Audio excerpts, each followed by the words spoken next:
Computer. Okay. All right.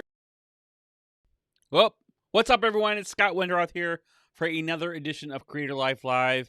Tonight, I'm really excited to welcome a very special guest interview that's going to world premiere right here on YouTube and Facebook. A conversation and interview I had with Valerie Morris, who is the founder and chief strategist behind Tintero Creative. Valerie is a creator, a digital marketer, a strategist.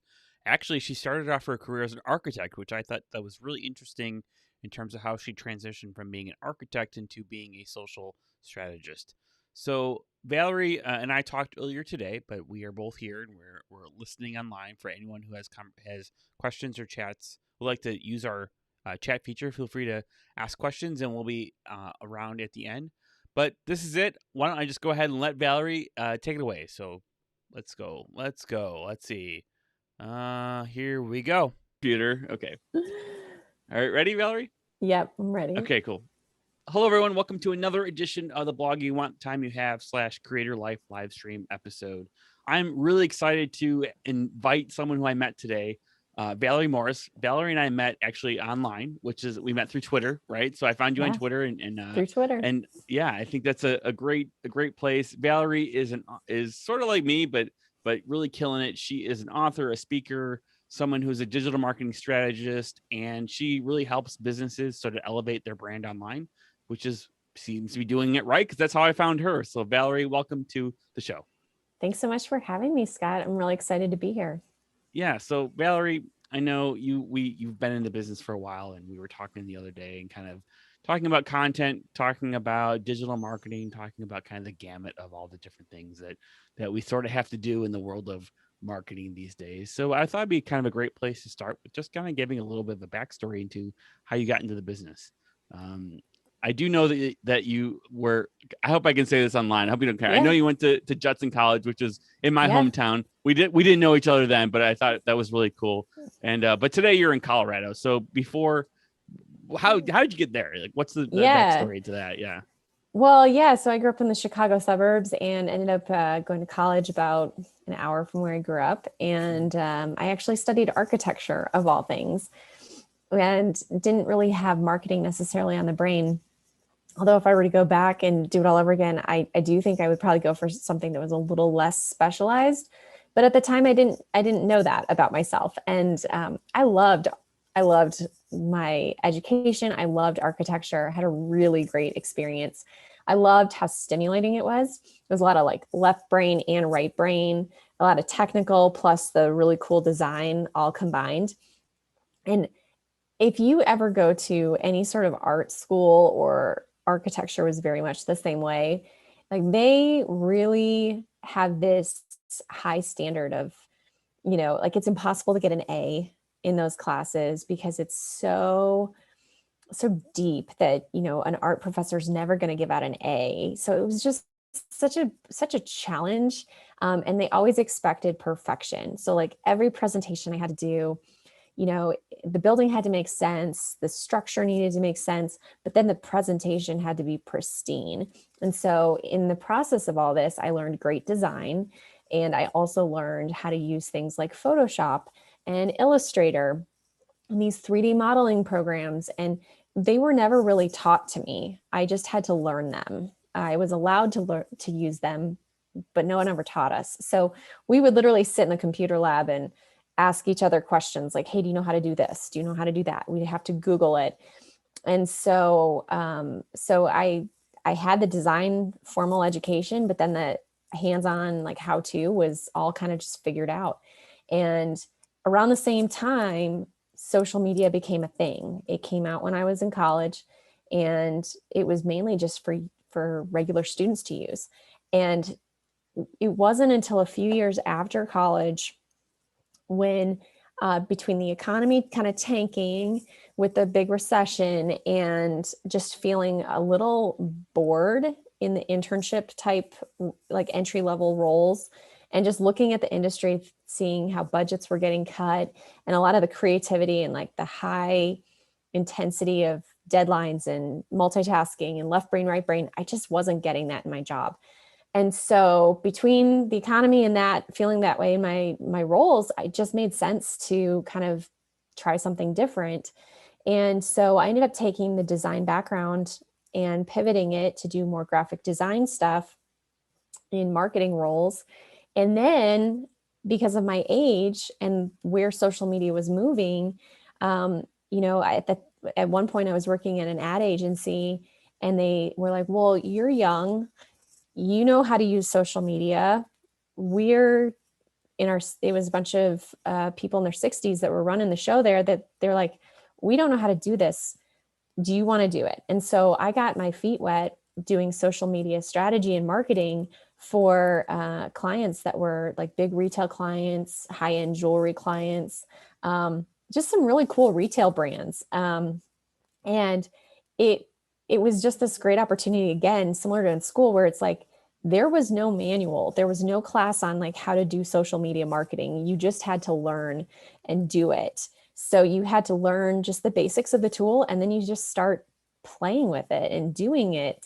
And it changes so fast that you have to be able to evolve and do those searches and ask the friends next to you at the computer, if you will, what are you doing that's working on this? And so I really got my feet wet, just kind of diving in there. And then within a couple of years, it was very apparent that if you're going to do social media marketing well, you need to be able to pivot and move more nimbly. You have to be very agile. And a lot of the traditional agency models, at least at the time, were not really set up to do that well. And so it made sense for me to kind of break out and start doing more on my own.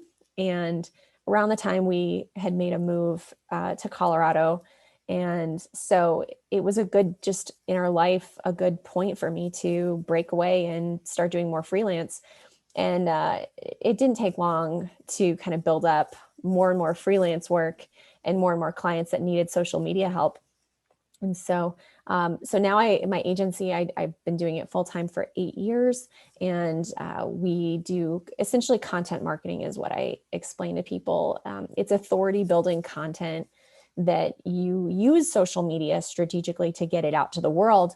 But we're also doing social media strategy in a way where we're not just posting fluff. We're pointing people back to content that's going to help, like you said, elevate the brand and help people be seen as that authority. And so you have to have that original content, but you also need the social media platforms to help get it out. So they both kind of play hand in hand. Mm-hmm. Absolutely. I love it. And I love that you said like being nimble by Yeah. knowing the different programs. And I love it because you and I kind of have a similar background, social media marketing. Social media came out when I was in college. Social media marketing kind of came out when I was like an entry level, PR marketing person. And it was like, oh, hey, you want to do this? Great. You do it, and I had to beg to do it, right? Our company, Yeah. because they didn't even want to do it at the time. They're like, oh, that's just going to be a thing that's going to, come and go kind of thing. And yeah, just like you, like learning Photoshop and like kind of knowing these programs to help sort of tell a story through graphics was a game changer for me. And it's something that I still very much need and use today. That's why there's lots of great programs like Canva, and I'm not knocking any of these programs, but Right. I think the cool kids like Valerie and we use programs like Photoshop though, right? So Well, I actually use Canva a lot, but it depends. Like, there's certain things that Canva just cannot do, and if mhm, you know how to use Adobe products, you know the limitations of Canva, and you can also spot like a non-designer and their post on social media. You can tell like, oh, that person they don't really fully understand like transparency in photos, or white space, and positive, negative, and color theory, like just some of the basics where like it's sometimes hard to teach that to somebody. mhm, But that's where like the art design background of the architecture degree I see come out all the time, because I do jump in and I jump into things all the time, to make graphics, or to make like gifts have become a really big thing to create for clients and use on social media, just because they're smaller files than video. But in some applications, they act like a video file. So you can get a little bit more exposure that way. And so like manipulating GIFs has become a fun thing. Like sometimes I'm using Canva and Photoshop just because one's going to be faster than the other for a certain Mm-hmm. thing I need to do. But yeah, it's amazing how many tools there are too. Like Yeah. that's the fun thing now.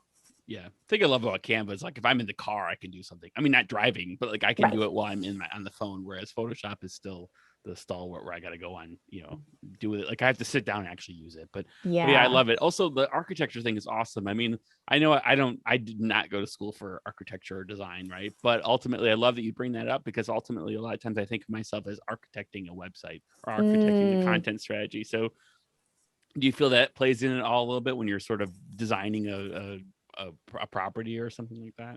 Um, Not as much spatially, but Mm-hmm. I do think just like when I was referencing like the left brain, right brain Mm-hmm. stuff, like I just feel like the there's so much that's technical about marketing where you have to be focused on like, the Facebook pixel and making sure that your analytics are running and making sure that you're watching to see like what posts are performing best. But then there's also this creative side to marketing where it's, you get to think about what's going to be most engaging, what's going to be an enjoyable experience. And that's very similar to architecture, where there's a lot of technical stuff that has to happen for a building to work well. But then there's like something that sometimes you walk into a space and you can't fully explain it, but it's good design. And so I feel that tension in marketing. And honestly, for me, like I love the fact that I can be creative, but I also can focus on some of those numbers. It's a nice balance for me. Yeah, great point. Like user experience. In fact, I even mentioned that we design websites sort of like, and you're welcome to pick this apart, but like, and actually the mall you probably went to, Spring Hill Mall. I used to work at the mall, right? Oh So, yeah. Yeah. I used to and go there not all the that far from time. that wall, right? Yeah, right in Elgin there. So, but I try to explain malls are engineered and designed for a typical customer experience. Like people come in and like they're literally like people purchase premium properties for premium exposure, right? And websites are sort of websites and social and content and social media is like all like that as well. Of course, we could go down the rabbit hole No, talking about that's a all great these different things. Yeah. analogy. I But had never thought about it that way, but that yeah, is a really great way to explain it. yeah, it's like our lives are engineered that way. So our digital properties are becoming that way as well, so Yeah. that's why I think it's interesting. Architecture is an interesting mesh that, although I think that you said you may do it, you maybe would have picked different things. I think it was perfectly set up that way, but that's, for you in your background. No, But well, and yeah. I think too, just like the freedom to know that just because you went to school for one thing doesn't mean you have to stick with it. And I will say I did not go the full route to get my master's. I was like this close to Mm-hmm. going back and getting my master's in architecture. And if I had done that, it would have been a lot harder for me to say, okay, I'm going to just throw that out the window and go down this marketing path. So I'm really grateful that like the way my program was set up, you went for your bachelor's and then you went out for a year to do some internship hours because you have to do, they call you an intern for like, I don't know, 5, 7 years or whatever till you're able to take your licensing exams. And so Mm-hmm. you have to get a certain number of hours. So all that said, you go and do internship hours and then you come back for like a year or like a year and a half kind of a master's program. So those internship hours are part of the requirement to graduate with your master's. So I'd gone out and done that real world experience for a little bit. And that's where I kind of was like, oh, I don't know about this. And I'm really grateful that I had that. And this skill set, like just the juggling of all the different projects and again, that left brain, right brain, being able to switch and turn off one side, be focused real technical, but then switch gears and be real creative. And then having that perfectionist mindset towards the deliverable. I think all of those things really set me up well to be able to go in and think about going off on my own because I could handle deadlines. I could self-manage. I could, be creative, but I could also get really technical with a client. And then I also just learned like how to execute like a good product. It didn't have to be 100% perfect because that's impossible, right? Mm-hmm. But to get as close to that in a short amount of time. So I learned how to be efficient in how I produced work. And so there's a lot. I feel like I use my architecture degree and that experience more now than I ever did actually working in the field. I mean, there it was more technical and more like what you would maybe the obvious way, like, oh yeah, I was drawing floor plans and measurements all day long. But as far as like what my degree in education, I feel like I apply it more in marketing and having my own business more today. Awesome. And I agree too that as much as we can relate it to architecture at the same time, this ain't architecture either. I mean, sometimes I guess you don't have to be so precise with some of Yeah. this stuff, which is great, in some Yeah. ways. And when you're dealing with lots of people and you're dealing with lots of clients, or you're trying to get something done and you're a one man shop a lot of times, so sometimes you just got to get it out there, right? You got to push it Yeah. out into the world. So, and that you kind of hinted on where I really would like to get to now is, as you know, Yeah. this podcast and in my interviews a lot, and myself, I'm a productivity nerd. I love talking about tips and tools and how to manage all this craziness that we work on Right. every single day. So you started to hint on this. I know like you're recently a new mother and stuff like that. So can you running your own agency? Like, can you give us a little idea? What is a day like for you today, and how do you manage? How do you manage everything you do? Like all your awesomeness, like you're everywhere. It's like, so how do you Oh do all that? gosh, how do I manage the awesomeness? I've never had anyone ask me it that way. So today I am actually like I'm rocking the caffeine right now because it was a very early morning. Um, yeah, so I'll just say like anybody that you're looking at that appears to be doing it all is honestly probably not doing it all themselves. Mm-hmm. Um, we right now I've got an amazing mom who fortunately lives near us and is helping us with childcare today.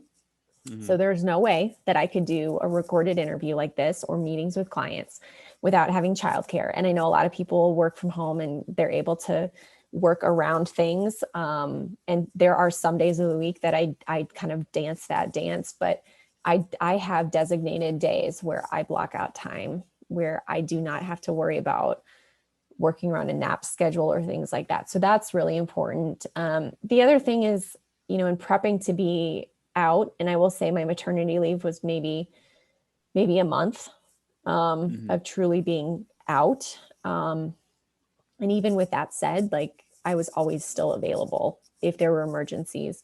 I really worked hard in the months leading up to my daughter being born to have some people on my team. So I've got contractors that work for me.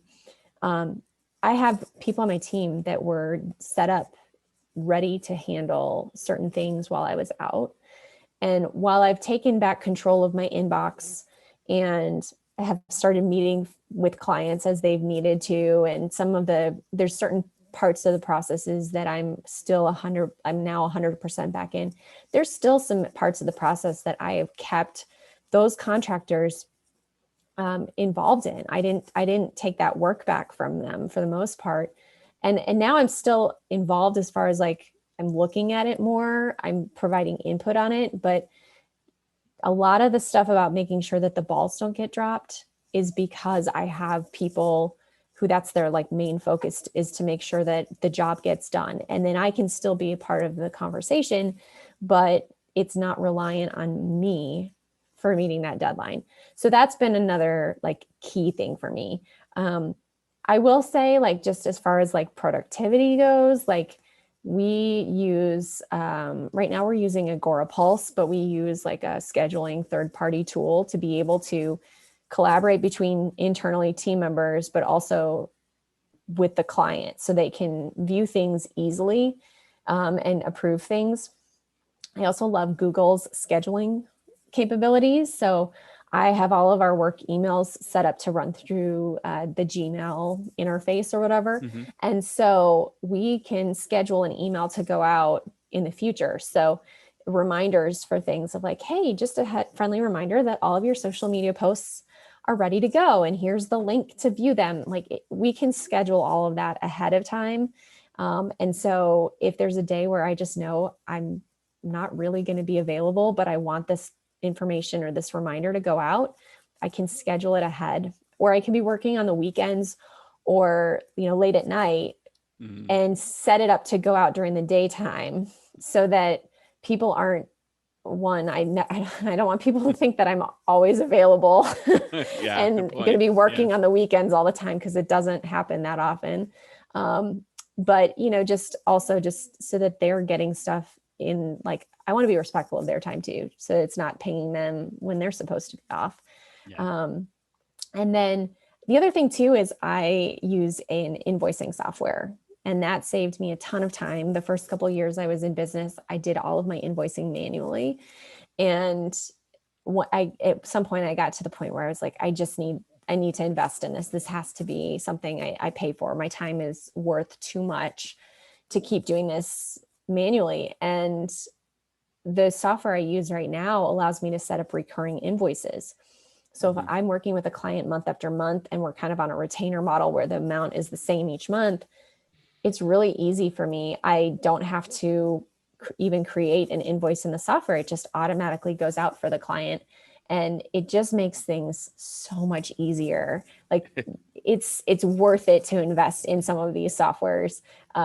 If your time is worth more than the cost of the software for 1 hour, like it's worth it for your time. So those are just a few things that have made my life a little more sane in the midst of all the craziness. That said, today I was up about 2 hours earlier than normal, went to bed really late last night.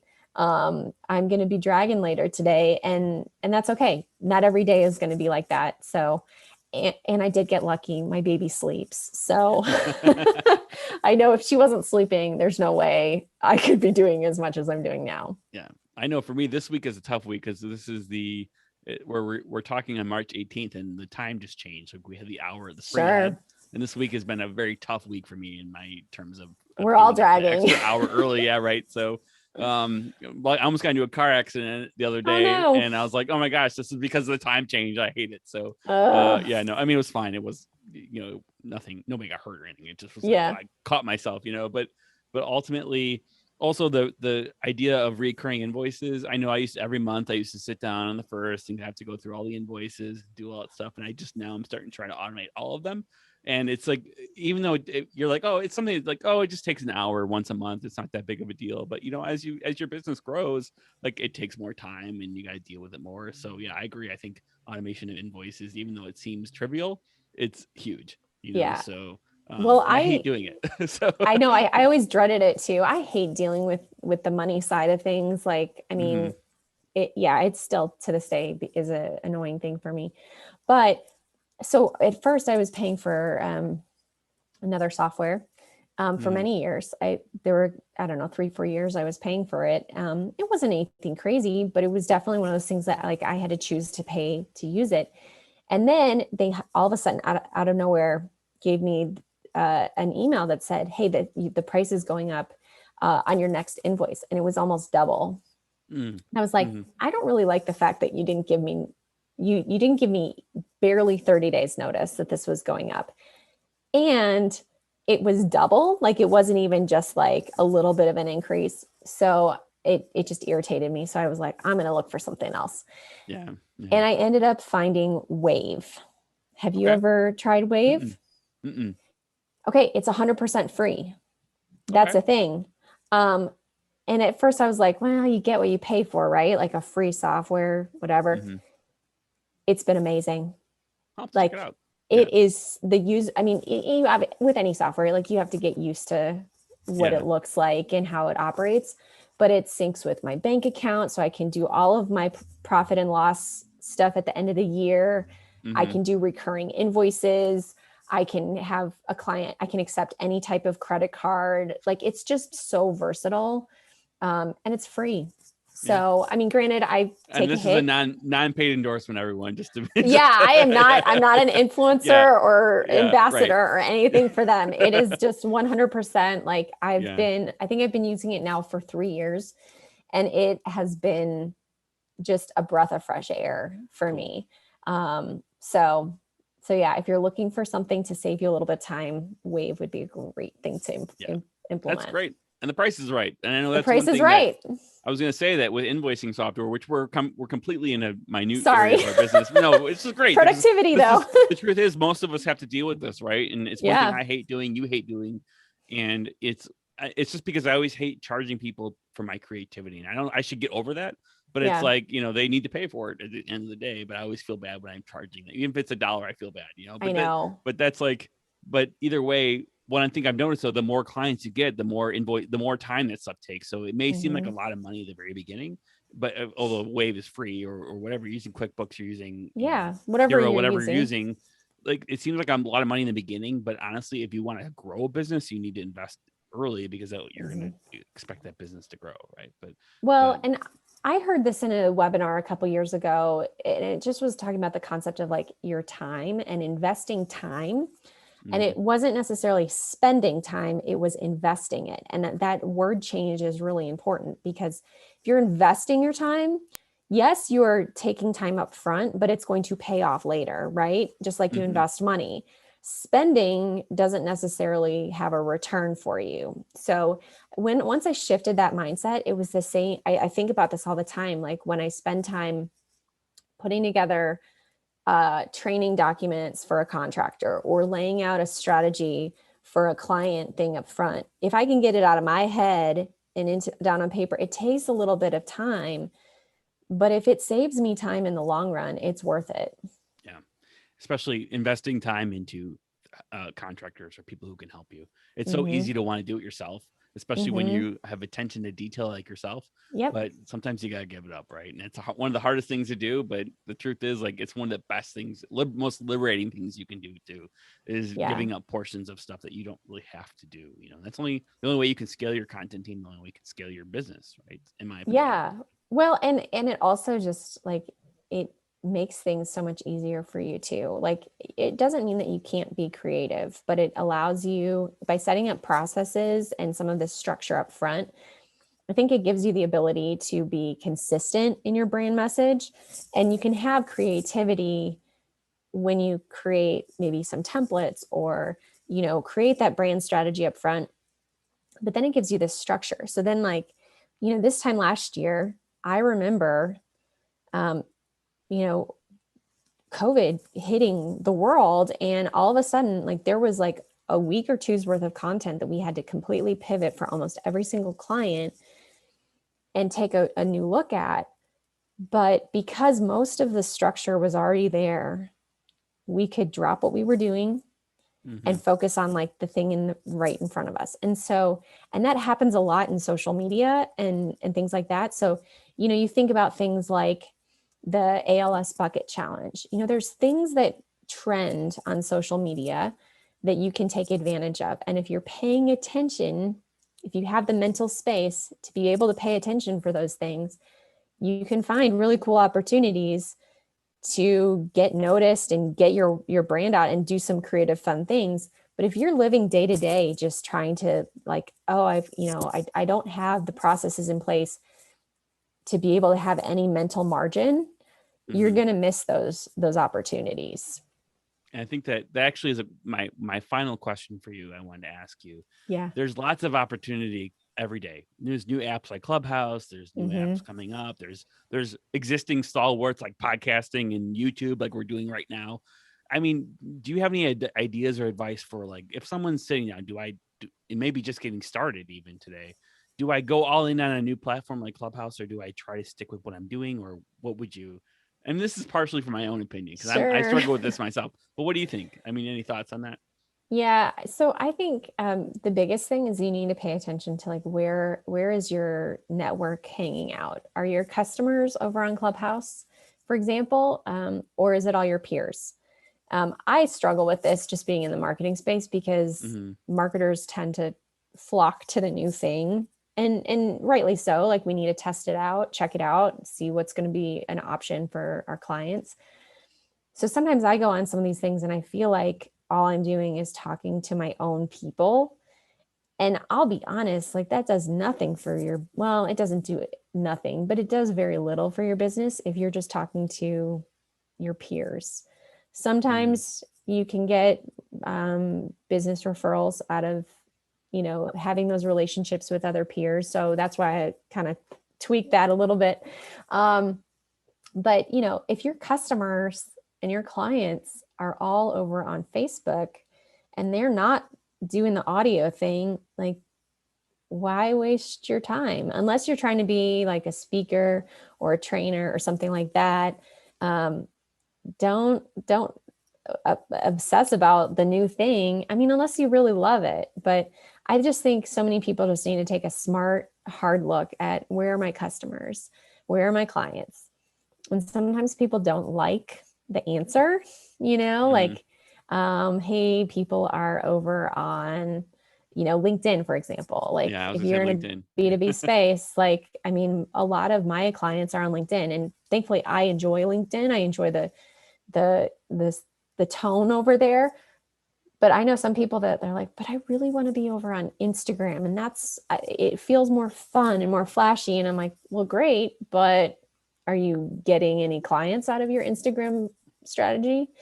You know, whereas if you're an e-commerce brand, for example, and you're selling widgets, LinkedIn might do nothing for you, Mm-hmm. And so it's Right. it's kind of like, okay, you could have a presence there, you could have a profile, have a business profile, whatnot, but you don't need to obsess about it. And so for people like you and me, I've definitely played around on Clubhouse. It's been hard for me to dive into it just with having had a baby, Mm-hmm. and knowing like I can't schedule a Clubhouse on certain days of the week or a Right. Clubhouse room on certain days of the week because I don't know if I'm going to have a crying baby in the background. Um, and also, like, while I enjoy audio, I often will listen to podcasts and things like that well after they air. It's very rare that I listen to something live. So Clubhouse, like, hasn't fully resonated with me 100%. That said, I've had some really great experiences in Clubhouse when I have been able to join in. So, but I've been intentional to use it, even though it's not part of my natural schedule right now, Mm-hmm. in this season of life, because my clients need to, like, I need to be able to tell my clients, hey, this is a potential opportunity for you. Right. Or, hey, I wouldn't waste my time on it for you. Like, I need to be able to say that intelligently. So, if you're in a position where you're giving out advice like that, you do need to play around with the app, or, with that new Yeah. shiny object, and try it out. Well, I definitely have to follow you on Clubhouse too and see when you're on. So yeah. Also, the thing about Clubhouse too, it's only for, I believe it as of today, it's still only for the iOS platform, which Right. makes it Yeah. difficult because most of my clients are on Androids or that kind of thing. So Well, I hear you. again, they Yeah. don't have to they don't have to stress about it. I think the other thing too is just like giving yourself the freedom to say, like, I don't have to be over on every single new thing, and that's okay. um and we've been playing this game with social media ever since it came out. Like, there's always going to be something new and shiny that you could be spending your time on. And but at the same time, like, you've got to have a balance between your marketing and then actually doing the work. So you can't be everywhere to every person all the time. You've got to Yeah. make some decisions. Right. That's some great advice. Thank you, Valerie. Hey, look, I want to wrap this up with one final question. How can people get in touch with you? What's the best place? Obviously, LinkedIn. You mentioned LinkedIn, so I'm on I'll mention LinkedIn. that. But give us the deets on where they can find you, more information on you. Sure. Yeah. So my company is called Tintero Creative. That's like a window tint tarot. So Tintero Creative. So you can find me anywhere on social media with that. There are not many English speaking companies using that. Even in the Italian world, which is an Italian word, there aren't a ton of companies using that brand. So if you look up Tintero, and it's actually Italian for inkwell. So the concept of like telling your story and whatnot. So but that's a whole nother backstory. But yeah, find me on Tintero Creative. And of course, you can always search for me, Valerie Morris. There's a few of us out there, but if you look for me with the straight hair, you'll probably find me. And then if you want, we didn't touch on this at all either, but if you want to see any of our fun antics on our little wannabe homestead ranch, you can follow me and look for Simple Life Vibes. So you can see some of the stuff that we do offline as well. Cool. And Is that a blog or is that a Instagram or? It's a blog and Instagram. It's Simple Cool. Life Vibes. That's great. We should have talked about that next time, next episode or Next next time time. you Yeah. can find out Yeah. how I got into having goats and chickens and bees and tractors and all that fun stuff. Oh my gosh. Yeah, that sounds great. Well, Valerie, it's been awesome to speak with you, and I appreciate you taking the time. I know being a mother and stuff like that is awesome, and I really do appreciate you taking time. And that's a wrap. So thank you so much. Thanks so much for having me. All right, everyone. It's Scott again. Hey, that was an excellent interview with Valerie Morris. I think she really dropped some good nuggets on how to sort of thrive in the social marketing, digital marketing, freelancing space. She talked about some, I wrote down some notes to share with you as a recap here. One, being flexible in your career, being flexible in your mindset, being flexible in your day-to-day work will ultimately help you be one of the best creators and producers in this business. She talked about how she transitioned from architecture to marketing, and that worked for her, and that there's lots of principles and skills that she learned along the way. But I think what was important is that she has a growth mindset, and that she's always constantly evolving her skills and learning how to do stuff through, through the hard knock of way of just failing forward and learning how to do it as she goes. Also, I think that's how she's sort of growing her business now, is that she's learning how to scale her business. She's learning how to work with other freelancers, other subcontractors who help her grow her business and manage her schedule when she's not able to do all of it exactly herself. And finally, really working on automating parts of her business that she doesn't need to do with. And if you're able to do all that, I think one of her fantastic points is if you're able to do all that, get some other help, get some automations going, you're able to really open up and create space for yourself to be your most creative self. And you all know I love talking about creativity. That's a whole nother Creative Live episode in itself. But really, when you get rid of the junk, you can focus on doing your best work. And when you're able to do your best work, that's really ultimately how you're going to scale and grow your business. So I hope you find this interview useful. Please be sure to like and subscribe to this video on YouTube, and be sure to ring the bell if you want to get updates when we post new things. We've got lots of great videos coming. Also, this is going to be packaged up and put into a podcast. If you love podcasts, you like to listen to them on the go. I know I do. Go to blogyouwant.com or on contentacademy.com. You can link to it from both places. But ultimately, go to blogyouwant.com and you can subscribe to this podcast on your favorite podcatcher service, or you can check out, you can just listen to it right on the website as well. So thank you so much for watching. Be sure to tune in every Thursday night at 8 p.m. Central Time for Creator Life. And that's it for this week. That's a wrap. See you next week.